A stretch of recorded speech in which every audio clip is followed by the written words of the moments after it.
Então vamos agora para os fundamentos desse trabalho que foi apresentado até agora. Fundamentos tem de sobra, eu não coloquei nem a metade aí. Só sobre livros sobre dissociação de consciência, dissociação de personalidade, tem milhares. Estou mandando traduzir 2 que são em inglês, uma pesquisa muito interessante sobre personalidades múltiplas. Porque no Brasil, não sei por que cargas d'água, quase ninguém se interessou pelo assunto. Esse assunto vem sendo estudado desde o final de 1700, vem sendo estudado na Inglaterra, na França e nos Estados Unidos em profundidade. E no Brasil, houve uma experiência no Hospital Miguel Couto, no Rio de Janeiro. Atualmente tem um grupo de psicólogos do Rio que está aplicando o trabalho com dissociação, né? Houve aquela experiência do Dr. Eliezer Mendes, aquele baiano que tinha um sanatório em São Paulo, que aplicava a captação psíquica, e não é muito mais do que isso. Tem um outro, como é que é? Jacob Levi Moreno, acho que fazia, não, esse é um psicólogo, né? Tem uma outra pessoa que também fez essa experimentação, e não é muito mais que isso. Então os psiquiatras do Brasil preferem medicar a pessoa em vez de tratar com uma terapia. E os psicólogos, acho que a maioria não é preparado para isso. A impressão que eu tenho, porque a maioria também não estuda muito Jung, que o Jung, ele foi fundo nessas questões. O psiquiatra que estudou bastante isso aí foi o Roberto Assagioli, né? Tem muita coisa, é o da psicossíntese, né? Mas em São Paulo tem um centro de psicossíntese, mas os cursos não falam de captação psíquica, embora tratem da personalidade múltipla.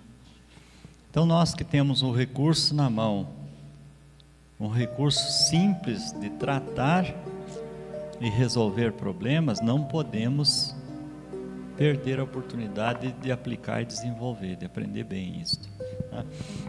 Eu queria falar também um pouquinho mais, esclarecendo as personalidades múltiplas, elementos da consciência, facetas do espírito, papéis. É tudo mais ou menos a mesma coisa, porque a rigor, no fundo, nós sabemos o que são as personalidades. O que é isto? Nós não sabemos nada disto ainda.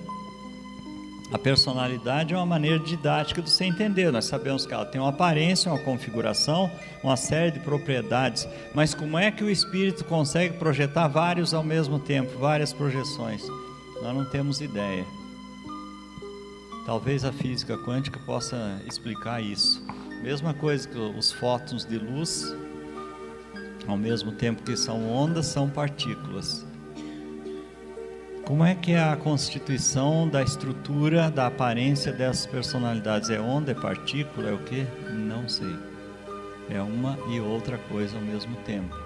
Só que para isso precisaria um físico especialista no assunto para poder explicar isso melhor. Então, para nós, o que interessa? Interessa nós ter uma noção mínima da coisa, saber como trabalhar, porque para nós interessa o resultado, a harmonia. O que nós podemos aproveitar disso na prática? Então nos interessa didaticamente. Mesmo assim, eu trouxe fundamentação e sempre trago para tudo aquilo que eu faço, para o pessoal não dizer que é tudo da cabeça do Godinho, né? E vocês vão atrás, né? Então não é da cabeça do Godinho, tá? Eu estou procurando aprimorar o tratamento. As informações, as descobertas não são minhas, tá? Por exemplo, a Joana de Ângeles, no livro O Homem Integral, psicografia do Divaldo. E por isso que o Divaldo não devia nunca ter escrito, permitido que saísse isso no nome dele, porque ele é a pessoa que mais dá informações para fundamentar a apometria e as personalidades múltiplas. Através do punho dele, a Joana de Ângeles dá todas essas informações. E como é que ele escreve uma coisa daquela, né? Então a gente vê que mesmo as pessoas com uma certa iluminação, com certo prestígio, caem em obsessões, em armadilhas e são usadas negativamente. Ninguém escapa disso aqui na Terra. Da mesma forma que o Chico foi obsedado muitas vezes, Divaldo também. Então, aquele momento infeliz, né? Então, a Joana diz o seguinte: nos alicerces do inconsciente profundo encontram-se os extratos das memórias pretéritas. Nos alicerces do inconsciente profundo encontram-se os extratos das memórias pretéritas, ditando comportamentos atuais, que somente uma análise regressiva consegue detectar, eliminando os conteúdos perturbadores que respondem por várias alienações mentais. Nós nem precisaríamos de mais nada, só essa informação da Joana de Ângela diz tudo, que é de uma clareza meridiana. A existência dos múltiplos eus ou personalidades psíquicas remonta de muitas culturas, sem seres relacionados aos distúrbios mentais. Assim, para o paradigma reencarnacionista, a denominação distúrbio da múltipla personalidade, como estava no DSM-3, é muito mais adequada. Por quê? Porque se eu tenho múltiplas existências, eu posso ter múltiplas personalidades. Então, a visão não reencarnacionista não admite o conceito de personalidades múltiplas, dado que, dentro do paradigma materialista, a pessoa vive uma só vez e, sendo assim, nasce com uma só personalidade. É lógico o modelo deles. Dentro da lógica deles está perfeito. Nós é que temos que entender para a gente saber do que eles estão falando e do que nós estamos falando. Entendendo a visão dele e tendo bem clara a nossa, não fica dúvida nenhuma, né? É uma questão de crença, não é uma questão de saber a verdade, é crença, né? Então, o DDI, distúrbio dissociativo de identidade, é interpretado como distúrbio mental e tornou-se diagnóstico oficial da Associação Psiquiátrica Americana em 1980, no DSM-4. Por que isso foi feito? Porque nos Estados Unidos o pessoal começou a levar as questões de muitos crimes para o tribunal, se defender no tribunal usando o distúrbio da personalidade múltipla. Não fui eu, foi a outra personalidade. E começou a complicar. Então, acho que tem um médico, David Spiegel. Spiegel conseguiu fazer um movimento nos Estados Unidos e mudar a denominação de distúrbio das múltiplas personalidades para distúrbio dissociativo de identidade. Porque se for distúrbio dissociativo de identidade, eles não podem usar isso no tribunal. Porque agora não é mais de personalidade, é de identidade. Então acabou. Teve uma vantagem, por isso, então não pode ser mal utilizado. Por outro lado, cai no paradigma materialista, né? Mas é importante que a gente saiba isto. Porém, os estudos dos diferentes personagens que residem em cada um de nós mostram que frequentemente esses elementos lutam por espaço, por domínio e por poder, e tentam impor suas ideias, conceitos e hábitos à consciência da pessoa. Claro, a personalidade dominante vai fazer com que você se transforme. Aí nós voltamos à história aquela da esposa que diz que não foi com aquele homem que ela casou. Ou não é mais aquela mulher que o sujeito casou. Porque alternou, a personalidade alternante se impôs, dominou a situação e passa hoje a se comportar de uma forma completamente diferente, né? Então aquela criatura maravilhosa do passado virou numa cascavel ou num troglodita, né? É assim que a coisa funciona, né?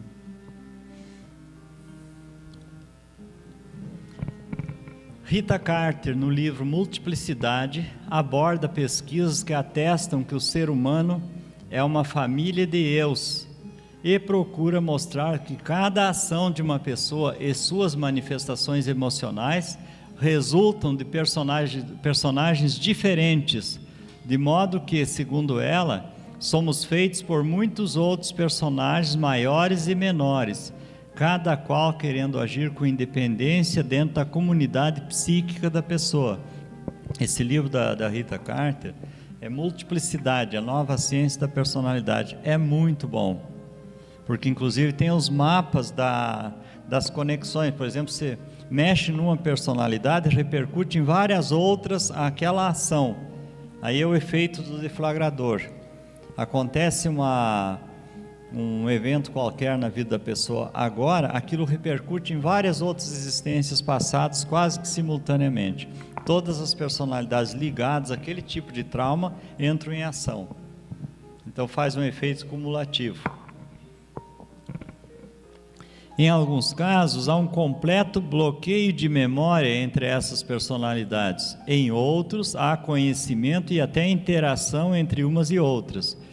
Por isso, surgem as rivalidades, as fraternidades e até dominadores entre elas, formando as linhas de desarmonia, comandados por uma ou mais personalidades principais, fenômeno quase imperceptível ao observador externo que desconheça essa realidade.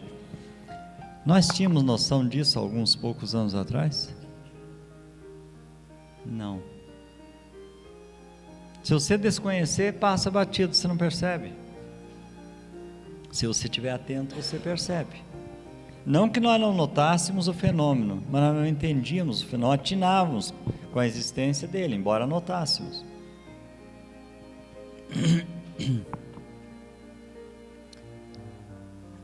Então existem sempre aquelas personalidades principais, formam linhas. No livro, acho que é Desvendando o Psiquismo, já tem um estudo sobre as linhas de rebeldia ou linhas de desarmonia.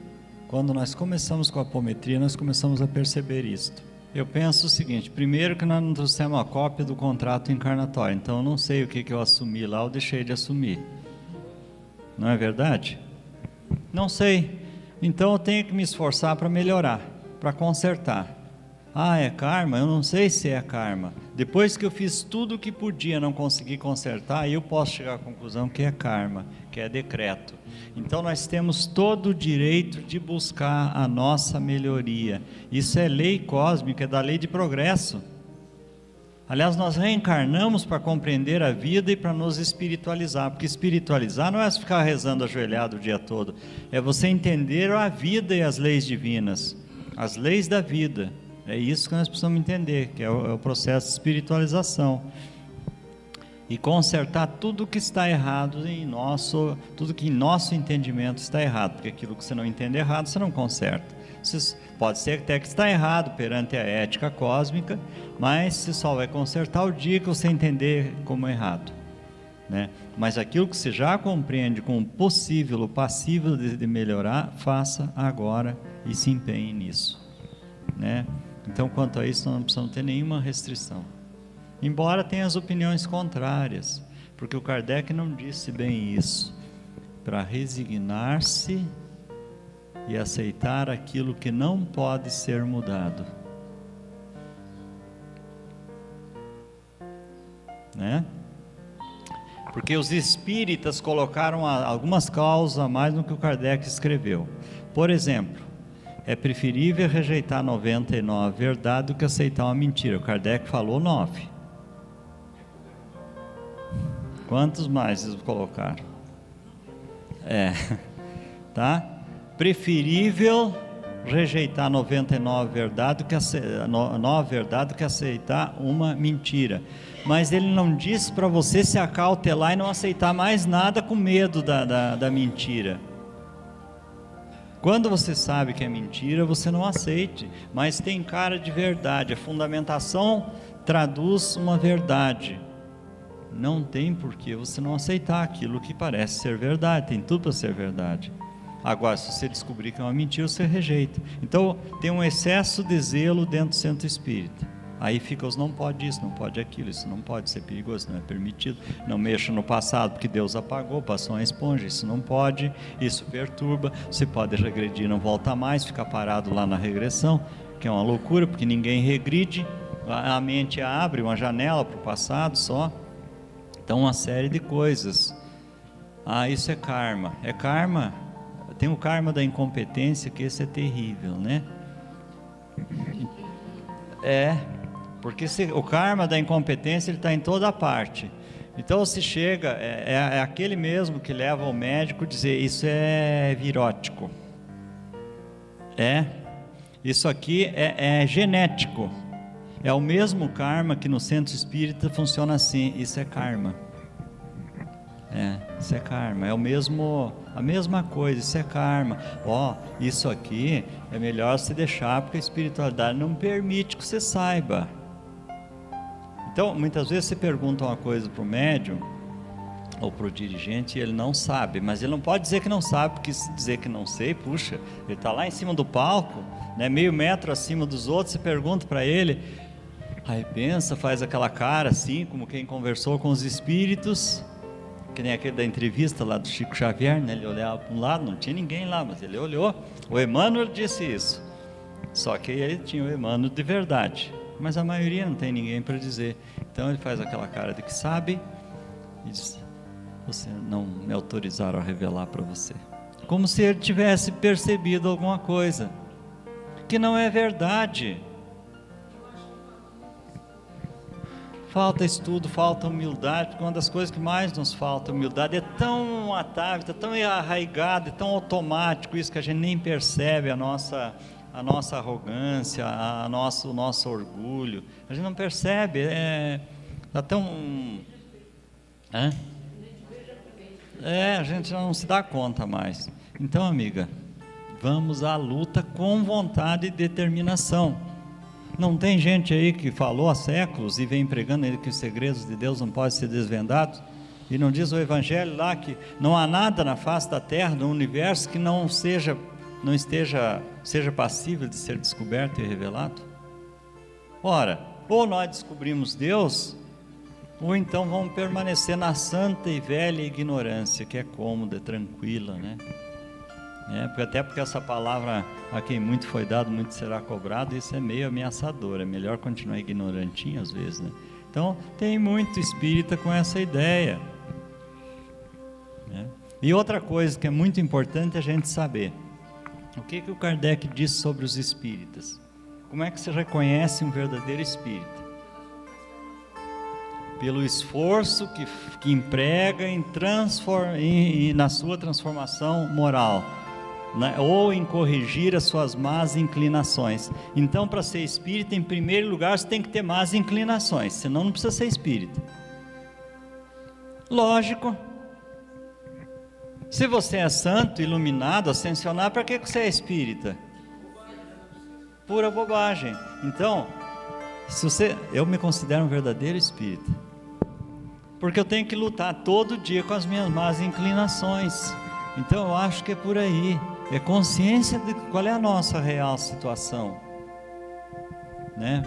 Então o pessoal tem esse seríssimo problema, né? E isso é uma constatação, não é nem uma crítica, cada um tem o seu limite.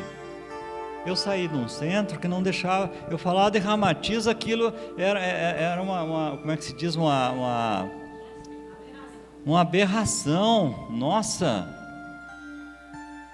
era uma revolução dentro do grupo, falou de ramatiz, esse espírito, não sei o que, como é que é um pseudo-sábio que eles falavam, meu Deus, nunca leram ramatiz, como?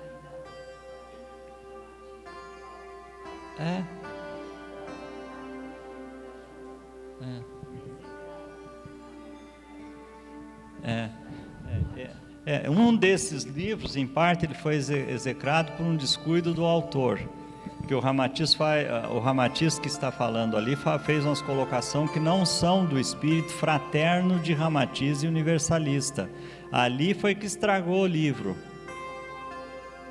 Aquele não foi o Ramatiz, aquele ali foi o Ramatiz da Silva, ou com outro sobrenome, tá? Aquele trechinho não foi do Ramatiz que nós conhecemos, é do outro.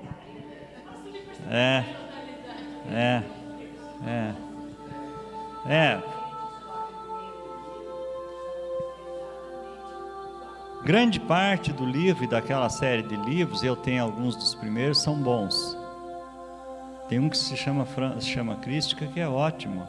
Então eu sempre brinco, né? Ali é o Ramatiz Peixoto, né? Mas tem o Ramatiz também no livro. Ali naquele momento infeliz de fazer aquelas colocações é o Ramatiz Peixoto, que todo mundo tem, né? Pode ter de repente um Ramatiz Godinho aí também, né? Porque tem esses momentos.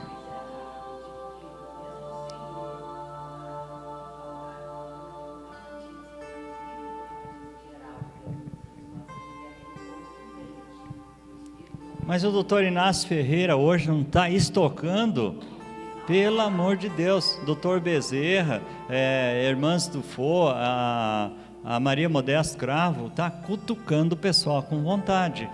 Para quê? Para ver se saem do lugar. Não estão gostando, mas é aquela coisa. O Robson escreveu aqueles livros, todo mundo falou mal. Só que agora choveu de todos os lados as mesmas informações do Robson.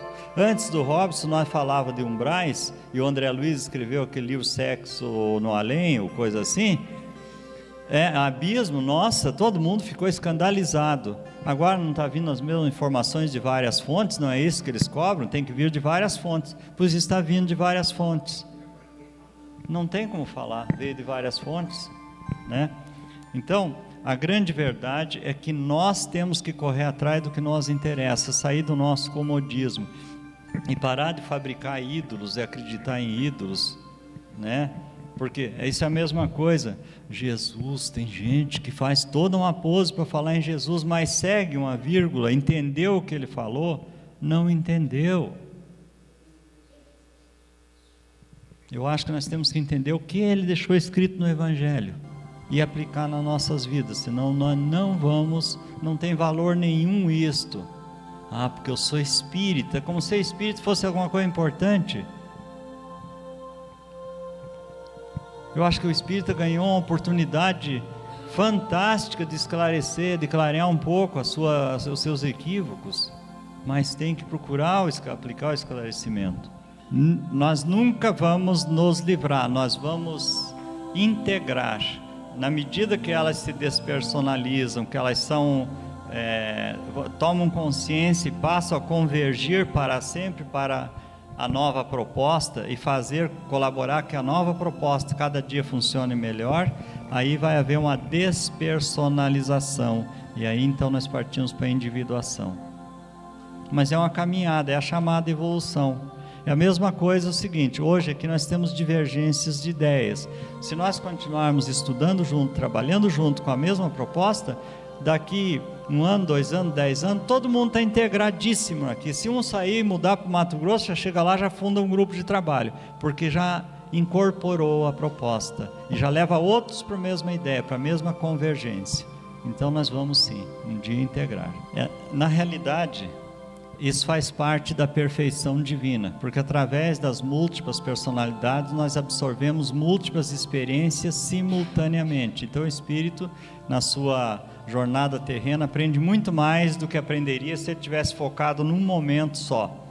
Então ele absorve muito mais, ele é submetido a uma pressão muito maior. E nós sabemos, quanto maior a pressão, mais nós rendemos, né? Porque somos obrigados. Então elas não nos perseguem, elas fazem parte da nossa vida. Elas agem equivocadamente ou se tornam adversárias porque elas ainda não têm consciência da sua importância e da importância da existência. Então, na realidade, é o nosso atraso espiritual, a nossa ignorância que faz com que elas se desarmonizem. São os nossos comportamentos negativos que produzem a desarmonia. Mas na realidade, isso é uma experiência maravilhosa, a construção da consciência é um fenômeno fantástico e maravilhoso. Então a finalidade é o nosso progresso mesmo. O que é a consciência? É a minha capacidade de perceber e interagir com a realidade. São as memórias disponíveis, né, as percepções, as leituras que eu faço do agora. Isso é consciência. Fora disso eu não tenho consciência. O que é o ego? É esse campo onde atua esse povo que nos influencia, de onde partem essas vibrações, esses impulsos, essas reações que nós temos. Esse é o campo de ego, mas ego seria só uma instância, porque não é outra coisa além disso. Quem atua nesse campo? É aquilo que eu expliquei no início. As personalidades estão no palco do ego, isso aqui é o ego. Aí elas vêm e ocupam o microfone, chega outro, pega o microfone, elas atuam no campo de ego, trazendo para o campo da consciência a informação. do sub, é do inconsciente, não do sub, porque os sub são memórias. E o inconsciente é uma área de intensa atividade das personalidades múltiplas, né? O que o Jung falou no grupo, no complexo grupo de elementos psíquicos, né? Então esse grupo de personalidade atua sobre subpersonalidade, múltipla, associada, dissociada, todo mundo atuando ali. Se você pegar 10 médiums, você pode incorporar simultaneamente 10 personalidades diferentes e uma sub ou duas se tiver. Simultaneamente. Então nós temos simultaneamente se manifestando vários tipos de elementos psíquicos de uma mesma pessoa. Então são facetas do espírito também. Então nós temos que encontrar uma forma didática para um entendimento terapêutico. Fora disso, a discussão fica estéril, né? Porque só nos interessa compreender para poder tratar, né? Então é importante que a gente procure unificar os conceitos, porque eu não sei se a senhora é psicóloga, não? Estudiosa do assunto só, tá? Se você olhar os livros de psicologia e psiquiatria, os estudos todos, existe muita coisa diferente, mas não é que é diferente, são observações diferentes de pessoas diferentes, em momentos diferentes, em situações diferentes, campos diferentes. Então ele viu coisas que o outro não viu. Pegue os livros de chakras, por exemplo. Se pegar 50 livros de chakras, todos os 50 têm coisas diferentes um do outro. Na realidade, todos estão tratando da mesma coisa, sob aspectos e momentos diferentes. Porque a vibração do observador A é completamente diferente da vibração do observador B. O observado A é diferente do observado B. O momento do A é diferente do momento do B. Então não há como você unificar isto. Porque o ser humano é único, cada um é único. Ah, não, fez a vacina para rato, funcionou bem em rato, então vai funcionar bem nas pessoas. Funciona em 10, não funciona em 50. Né? Mata ou também pode funcionar mal em outros 50. Porque rato não tem sentimento, não tem emoção, vive uma outra frequência evolutiva completamente diferente. Né? Então, na medida que nós vamos examinando isso, né, nós vamos percebendo que as coisas são mais complexas do que parecem.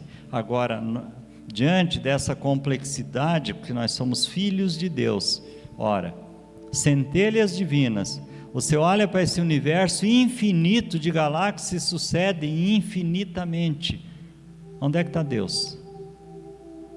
Ora, se Deus é isso tudo, o dono disso tudo, imagine a complexidade de um ser que é uma semente de Deus em processo de despertamento. Por isso Jesus disse: vós sois deuses, podem fazer o que eu faço e muito mais. Nós nem temos ideia ainda do que ele está falando, porque nós sabemos qual é o nosso potencial. Ramatiz diz que um arcanjo, a mente de um arcanjo é um sol, e o corpo de um arcanjo são os planetas que giram em torno do sol. Já bagunçou a nossa cabeça. Dá para entender um negócio desse? Porque como é que nós entendemos o anjo?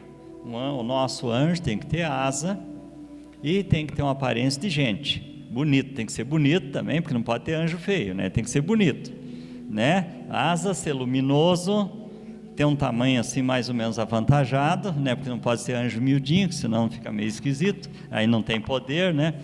Então, olha como é que nós arrumamos o nosso anjo. O Deus é um senhor de barba branca, sentado num trono, cheio de puxa-saco de um lado e do outro. Os preferidos estão à direita e os não preferidos à esquerda. Esses são os conceitos que nós temos, né? Um rei em tamanho maior, né?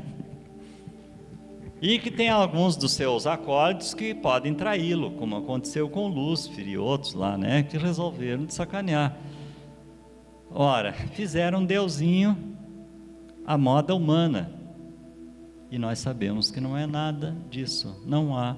Ramatiz no livro, como é que é? Mensagem do Astral, eu acho, ou Sublime Peregrino, gasta, acho que meia página para explicar o que é Deus, e 30 páginas para explicar o que não é, ou ao contrário, meia para explicar o que não é, e 30 para tentar ler os atributos. muitas vezes, que não consegue compreender o mínimo do mínimo do mínimo da divindade, que cria seus filhos e impulsiona na corrente evolutiva, que é uma lei. Vai, eu te dou os atributos, agora você desata os nó, abre os pergaminhos, leia, decore o pergaminho e siga em frente, aprenda, vai, né? Eu gosto do conceito lá do Templo de Delfos, né? Conhece-te a ti mesmo e conhecerás os deuses e o universo. O que é o universo e o que são os deuses? Os deuses. O segredo do segredo está em ti mesmo. Não está fora de ti, está em ti mesmo, o segredo dos segredos.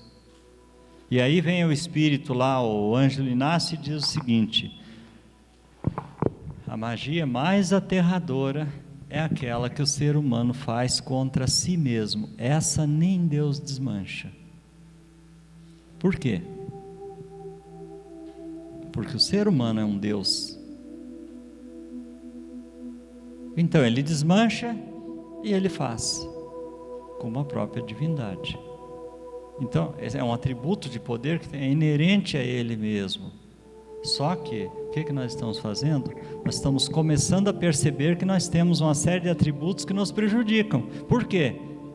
Porque são mal alimentados, mal conduzidos, mal orientados, mal instruídos, são mal estimulados. É lógico e claro que estão nos prejudicando, são forças que deveriam estar a nosso favor.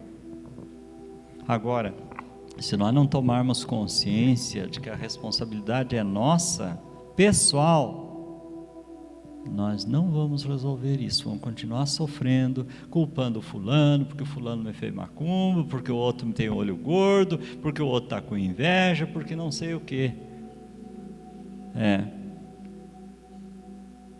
E desejando isso, aquilo, aquele outro, uma insatisfação atrás da outra. Continuamos procurando a felicidade nas outras pessoas, procuramos isso, procuramos aquilo, quando deveríamos desenvolver o nosso próprio potencial.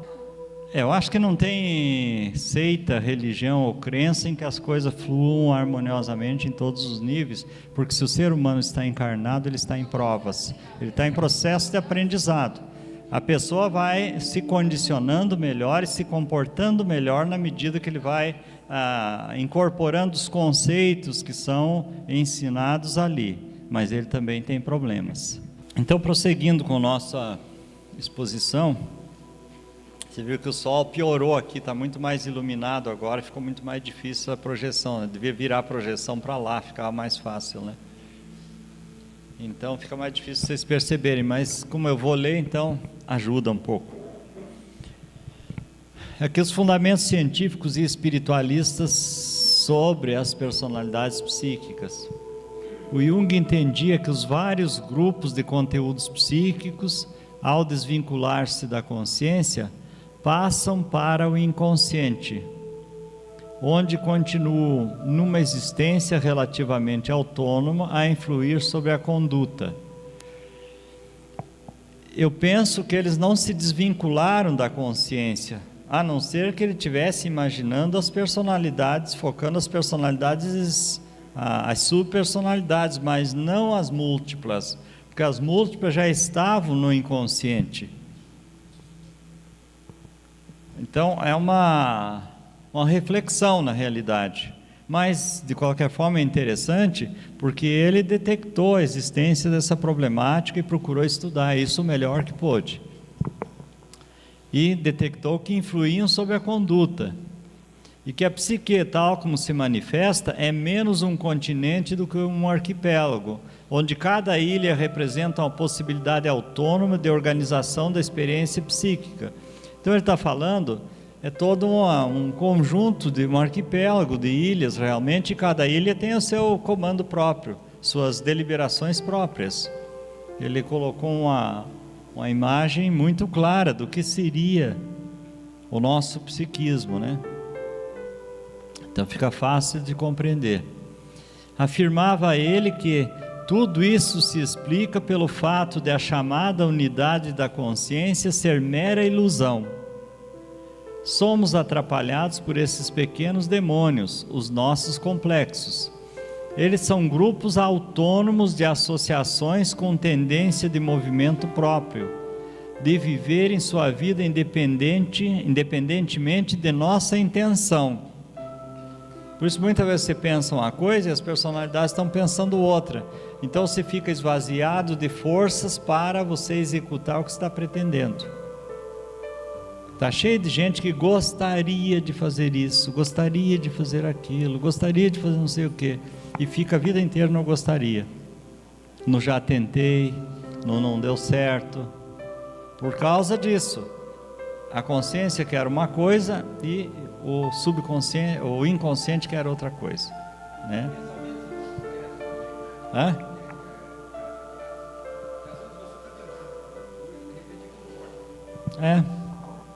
São os lapsos de memória, né?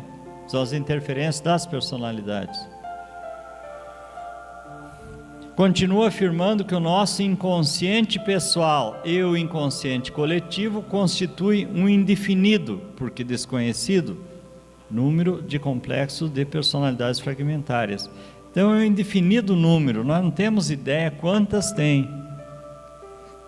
E cada caso vai ser um caso naturalmente, porque nós não temos a menor ideia qual é a nossa idade sideral.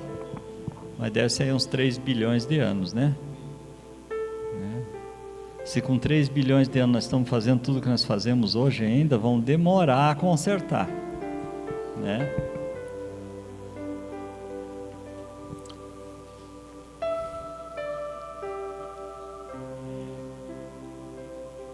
Então ele continua na busca de entendimento. Diz o seguinte: senhoras e senhores, isto nos conduz a alguma coisa realmente importante. O complexo, por ser dotado de tensão e energia própria, tem a tendência de formar também por conta própria uma pequena personalidade. Apresenta uma espécie de corpo e uma determinada quantidade de fisiologia própria, podendo perturbar o coração, o estômago, a pele. Comporta-se, enfim, como uma personalidade parcial. A personificação de complexos não é em si mesmo condição necessariamente patológica. Então, a pessoa que faz essas alternâncias de forma mais harmoniosa é considerada mais normal. O outro que faz de uma forma mais acentuada é mais perturbadinho, né? Isso está em Fundamentos da Psicologia Analítica, para quem quiser comprar o livro, né? Roberto Saggioli. O psiquiatra italiano Roberto Saggioli, ao criar a psicossíntese por volta de 1910, reconheceu os vários aspectos do nosso psiquismo em nível sempre crescente de organização, oferecendo através de sua técnica e postulados um entendimento mais completo sobre nós mesmos, sobre nossas capacidades e sobre nossas relações, proporcionando-nos recursos de ajuda para lidarmos com esses elementos de maneira eficiente e segura. São suas essas palavras. A personalidade do indivíduo é como uma orquestra. Cada parte dela, chamada de sub, é um músico e o eu é o maestro. Não se pode eliminar o músico, mas fazer com que todos atuem em harmonia. O maestro determina quem vai tocar e a que horas. O compositor é o lado transpessoal do indivíduo, o que cria. O importante é a ligação harmoniosa entre todos para a boa execução da sinfonia.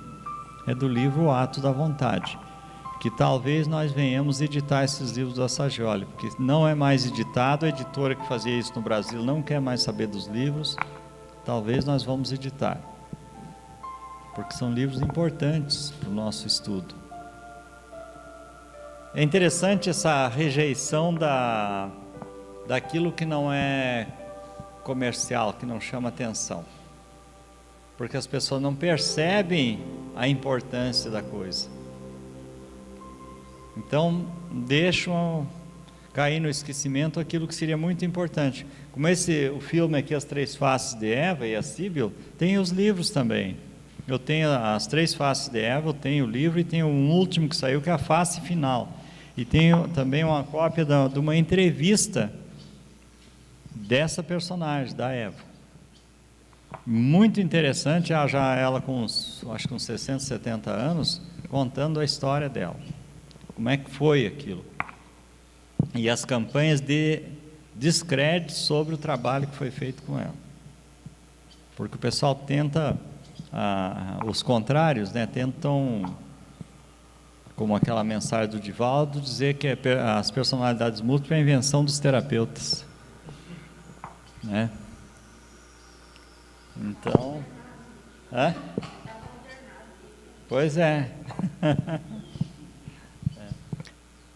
Então o pessoal diz, onde é que está no livro de Kardec isso, no Evangelho, eu não sei aonde, ou no livro dos Espíritos, dos Médiuns.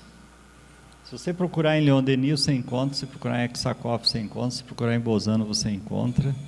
E bem procuradinho em Kardec está o livro Apometria, do Dr. Vitor Ronaldo Costa. Tem um mundo de referências com a obra básica. E nós estamos tendendo a colocar também nas nossas, aliás, em muitas apresentações, temos também muitas referências baseadas na obra básica, porque aí os espíritas não vão poder contestar. Claro que não está com o nome de apometria. Kardec falou, como o André Luiz falou, que surgiria uma técnica terapêutica, não disse o nome. O nome não altera nada na técnica, né? Então Aksakov diz o seguinte: hoje, graças às experiências hipnóticas, a noção da personalidade sofre uma completa revolução. Não é mais uma unidade consciente, simples e permanente, como afirmava a antiga escola, porém uma coordenação psicológica, um conjunto coerente, um consenso, uma associação dos fenômenos da consciência, enfim, um agregado de elementos psíquicos. Por conseguinte, uma parte desses elementos pode, em certas condições, se dissociar, se destacar do núcleo central, a tal ponto que esses elementos tomem pro tempore o caráter de uma personalidade independente. Não, quando ele fala dissociar é porque estava associada, não é dividir, não é multiplicar, é dissociar, estava associada, estavam trabalhando de forma coordenada, porque ele, até uma certa altura, você tem a nítida impressão que ele está falando de uma pessoa perfeitamente equilibrada. Ó, você pode observar, não é mais uma unidade consciente, simples e permanente, como afirmava a antiga escola, porém uma coordenação psicológica, um conjunto coerente, um consenso, uma sensação, uma associação de fenômenos. Até aqui está falando da pessoa equilibrada. Por conseguinte, uma parte desses elementos pode, em certas condições, se dissociar. Aqui já ele falou do desequilíbrio, porque nós falamos de dissociação de consciência, dissociação de personalidade. Então, gente, nós temos sobra de fundamentação na doutrina espírita, espiritualista, na filosofia, na psicologia, na psiquiatria, né? Não precisamos nos preocupar com fundamentação, ela existe. Joana de Ângeles, novamente. Da mesma forma, Joana de Ângeles, através da psicografia do Divaldo, e o Despertar do Espírito, outro livro que ele fala disso, página 31 a 42, fez várias referências ao fenômeno e a importantes cientistas pesquisadores do assunto. Não só o fenômeno, porque a Joana estudou os vários caminhos da psicologia, né? As várias forças da psicologia.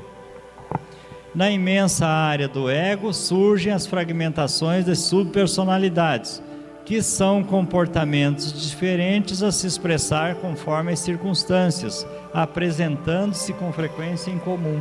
Está falando de alternâncias. As personalidades secundárias assomam com frequência, conforme os estados emocionais, dando origem a transtornos de comportamento e mesmo a alucinações psicológicas de natureza psicótica e esquizoide. Certamente, muitos fenômenos ocorrem nessa área, decorrentes das frustrações e conflitos, favorecendo o surgimento de personificações parasitárias que, não raro, tentam assumir o comando da consciência, estabelecendo controle sobre a personalidade, e que são muito bem estudados pela psicologia espírita no capítulo referente a animismo e suas múltiplas formas de transe. Então, o espírita que falar que isso não tem nada a ver com a doutrina espírita, precisa estudar. Com certeza, precisa estudar mais. Porque tem uma categoria de espíritas que leem 2 livros só. É o dos espíritos, que eles sabem de cor, cada pergunta eles sabem o número e o que diz, e o Evangelho, só. O resto não leram. Continuando com Joana de Ângeles, em Despertar do Espírito. O trabalho de integração das subpersonalidades é de magna importância para o estabelecimento do comportamento saudável. Ora, se no centro espírita só se atende espíritos, e a maior parte das casas nem trabalha, não recebe sofredor, porque ali só vem mentor iluminado. Então, Jesus tinha dito que quem precisa de médico é o doente, mas lá não pode entrar doente, só espírito saudável. De preferência, né? Também não pode ser preto, porque preto velho também não pode entrar. Ó, já teríamos um excluído aqui. O Raul Teixeira, o Raul Teixeira é negro, né? O Raul Teixeira diz o seguinte: eu, quando morrer, não vou poder entrar no centro espírita, onde eu faço palestra hoje, porque, primeiro, que eu já sou velho, e segundo, preto velho, não entra. Duplamente, né? Então, essas coisas precisam ser encaradas de outra forma. Aqui nós não trabalhamos com sofredores, mas precisa mais sofredores do que os próprios frequentadores da casa espírita ou o próprio dirigente? Precisa? Não, mas eles não, eles estão acima dessa ralé de sofredores, né? Só entra espíritos iluminados. Eu não consigo entender isso, mas enfim, cada um escolhe aquilo que lhe agrada, né? Eu sempre disse, eu gosto de encrenca. Onde tiver uma encrenca, conte comigo, né? Antigamente eu fazia guerra, eu gostava de encrenca. Parei de fazer guerra, eu tenho que achar outra encrenca, né? Então vamos consertar a gente, tentar consertar, né? Pelo menos a gente está em atividade permanente. Então a própria personalidade, não poucas vezes apresentando-se fragilizada, fragmenta-se e dá surgimento a vários eus que ora se sobrepõem ao ego, ora se caracterizam com identidade dominante. Essa é a Joana de Ângeles interpretando aqui. O que nós podemos deduzir? Que tem mais elementos do que aqueles 3 que nós estudamos. Tem personalidades múltiplas, que são aquelas que viveram outra vida. Tem subpersonalidades, que é um desdobramento do agora, bem focado, bem nítido. E tem personalidades fragmentárias, momentâneas, quase um papel, aquilo que é chamado de papel momentâneo. Então é construído aquela fachada para aquele momento, pronto, depois se recolhe, se dissolve. Então são vários tipos de personalidades. Então, dando surgimento a vários eus, uma fragmentação da personalidade. Então constrói várias ao mesmo tempo, simultaneamente, né? Só que aí eu já começo a complicar. E se nós ficar bem focado naquilo que nós já temos, e se trabalhar bem com aquilo, nós já vamos conseguir resultados fantásticos, né? Mas só para a gente saber que se de repente apareceu algo estranho, um outro elemento que não estava catalogado, tudo é possível. Frequentemente, pessoas encarnadas exprimem a si mesmas a emergirem das subconsciências nos trajes mentais que se externavam em outras épocas. Aqui o André Luiz falando, mecanismos da mediunidade. Ele está falando de quê? Sub ou múltipla? Não, múltipla. trajes mentais que se externavam em outras épocas. É múltipla, passado. Parece-nos evidente que na instância denominada subconsciente estão gravadas e adormecidas as memórias que ainda não foram devidamente elaboradas. O despertar das personalidades nos trajes mentais que se externavam em outras épocas ocorre quando a memória é ativada por um motivo deflagrador qualquer. Então eu tenho uma memória que está profundamente adormecida. Enquanto ela estiver adormecida, não tem nenhum deflagrador, não vai ter, a múltipla não acorda. A hora que aquela memória for ativada, vai reconstituir a personalidade da época. Qualquer coisa, qualquer situação, né?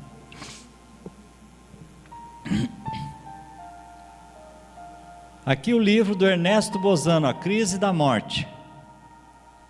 Aqui é um momento do espírito constatando como é que é o seu desencarne, como é que funcionam as personalidades no momento do desencarne. Então ele diz o seguinte: senti a minha personalidade como que dividida em muitas partes, que todavia permaneciam ligadas por um laço indissolúvel. Quando o organismo corpóreo deixou de funcionar, pôde o espírito despojar-se dele inteiramente. Pareceu-me então que as partes destacadas da minha personalidade se reuniam numa só. Não está extremamente claro? E agora ele colocou uma coisa: pôde o espírito despojar-se do corpo inteiramente.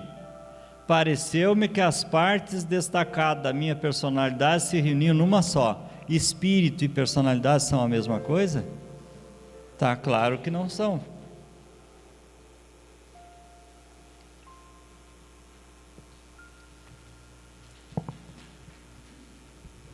Voltando a Joana de Ângeles, a psicossíntese refere-se à existência do eu pessoal e de um eu superior, em constante luta pelo domínio da personalidade. Olha como é que está colocado.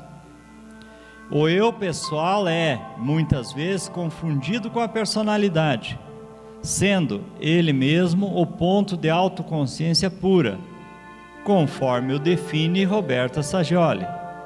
Corresponde ao ego, ao centro de consciência individual, diferindo expressivamente dos conteúdos da própria consciência, tais as sensações, os pensamentos, as emoções e os sentimentos. O eu superior corresponde ao espírito, ao self, também podendo ser denominado como superconsciente. Agora a Joana explicando: em realidade não são dois eus independentes, separados, mas uma só realidade, em dois aspectos distintos de apresentação, conforme já houvera identificado o psicólogo americano William James, ao cuidar da análise das subpersonalidades.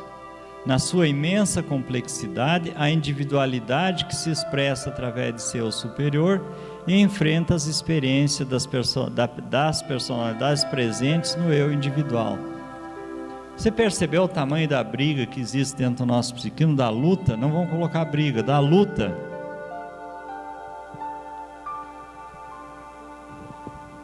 Aí a gente começa a entender a complexidade do assunto.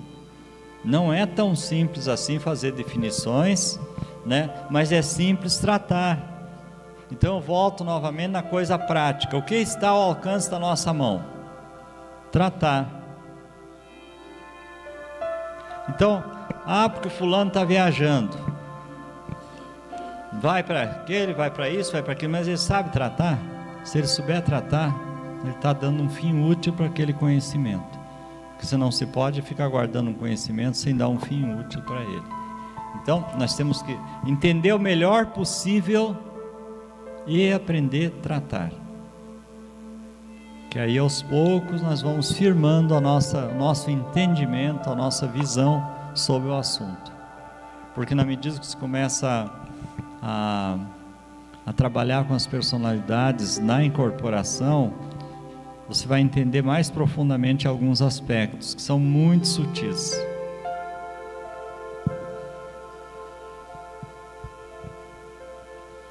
Então, em vez de espírito, posso chamar de pessoa, posso chamar de personalidade, eu posso chamar de ser, eu estou falando tudo a mesma coisa, tá? Quando eu falar de espírito, ser ou personalidade, se eu me referir a uma pessoa, eu estou falando de um conjunto de atributos, não é de uma coisa só. Isso é a mesma coisa. Se eu falar de planeta Terra, eu estou falando da parte massa do planeta Terra. Se eu falar do orbe terráqueo, eu estou falando do contexto de faixas vibratórias. Já é diferente, né? Então aqui também é assim. Eu já tinha visto aquela lá,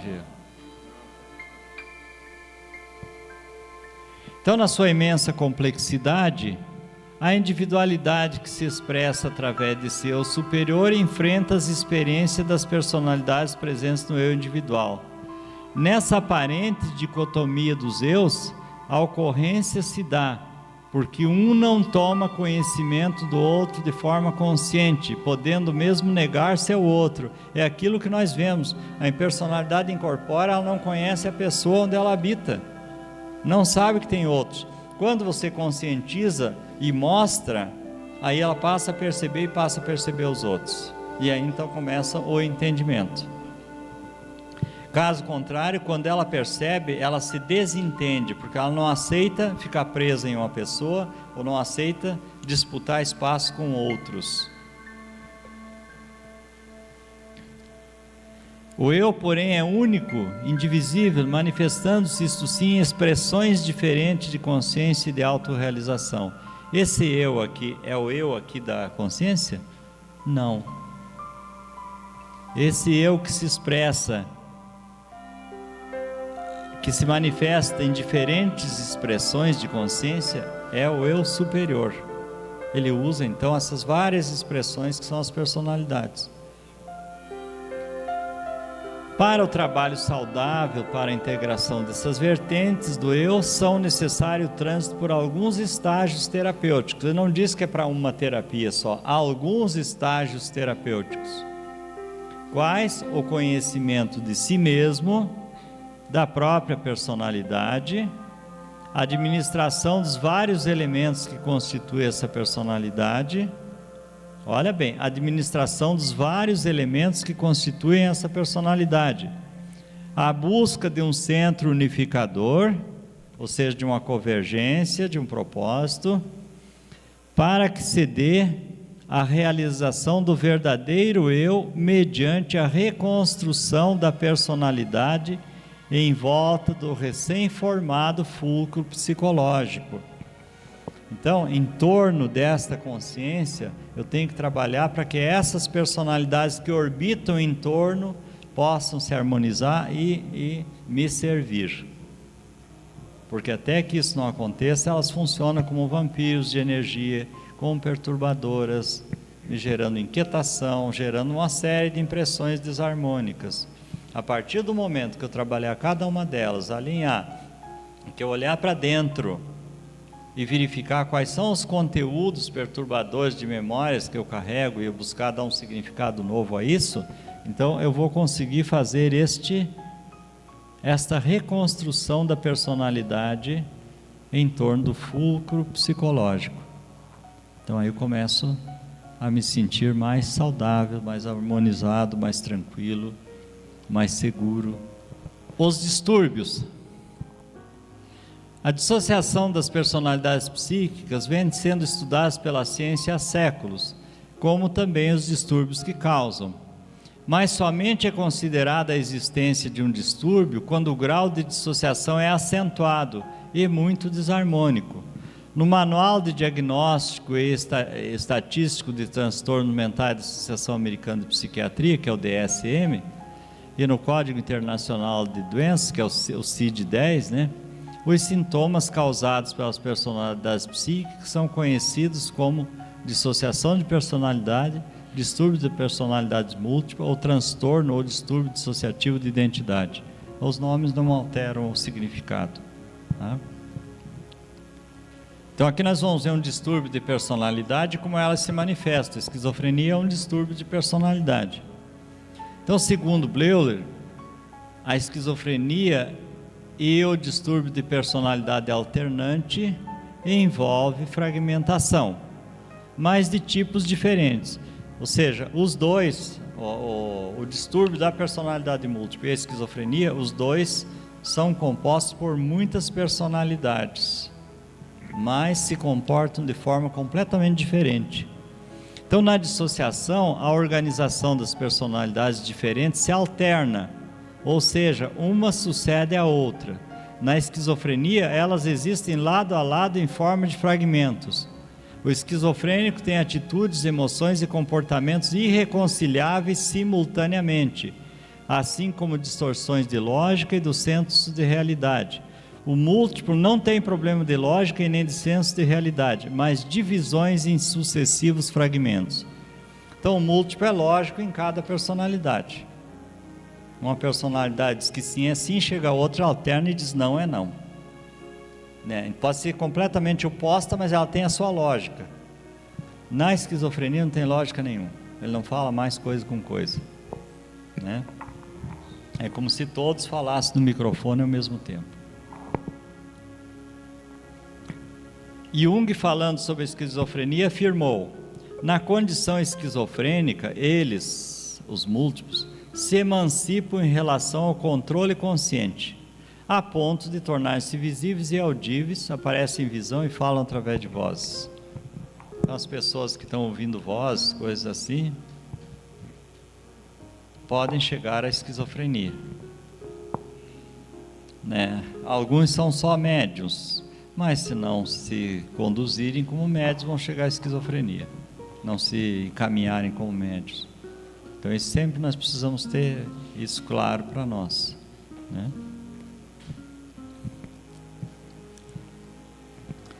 O André Luiz, em Obreiros da Vida Eterna, chamou isso de personalidade congênita. Aliás, no astral, me parece que estão tratando de personalidade congênita. Claro que vai depender dos vários grupos de estudos, né? Porque no astral também tem as suas diferenças, né? É um distúrbio deflagrado ou composto por influências anímicas e espirituais. Então, evidentemente que assim como uma pessoa, um quadro, uma situação qualquer pode deflagrar ou despertar de uma personalidade, uma outra personalidade também pode, uma lembrança também pode, ou um espírito também pode, né? Em Obreiros da Vida Eterna, no capítulo 2, André Luiz trata do assunto. Diz ele que as personalidades múltiplas ou congênitas, após o seu despertar, geram as enfermidades anímicas. Dr. Lacerda denominava esses distúrbios de síndrome das correntes mentais parasitas autoinduzidas, ou a reaparição de caracteres ancestrais na forma de maus pensamentos, memórias de culpa, de raiva ou ódio e medos que circulam pelo campo psíquico, produzindo enfermidades. Enquadra-se na terceira lei das personalidades múltiplas e subpersonalidades. São autoinduzidas porque dependem de um motivo deflagrador, algo que provoca o despertar da lembrança ou produza uma reação emocional, mesmo que não seja percebido pela consciência de vigília da pessoa. Então, a partir do motivo, ela se conduz, se autoinduz. Aconteceu o motivo, ela desperta. E aí, daí em diante, ela vai caminhar sozinha. Esta lei deve ser a última deste ciclo de conhecimento. É extremamente complexa e ampla, traz grandes revelações. E vai transcorrer muito tempo até que ela seja totalmente compreendida e aproveitada em toda a sua potencialidade. Esse foi o alerta.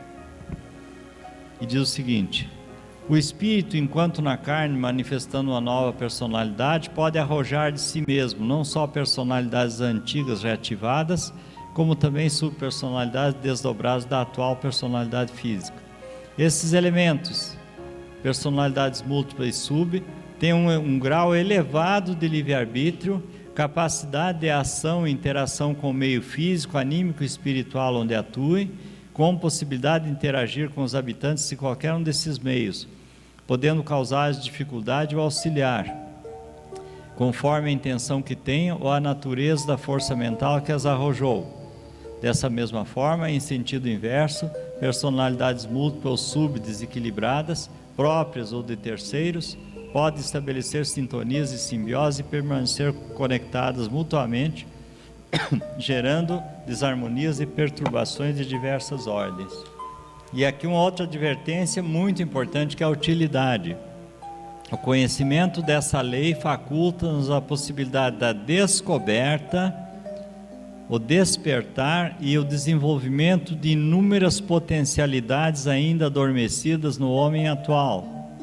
A identificação e o tratamento terapêutico de, praticamente, todas as desarmonias e distúrbios relacionados com a reencarnação, formação dos corpos, comportamento humano e doenças de origem anímica.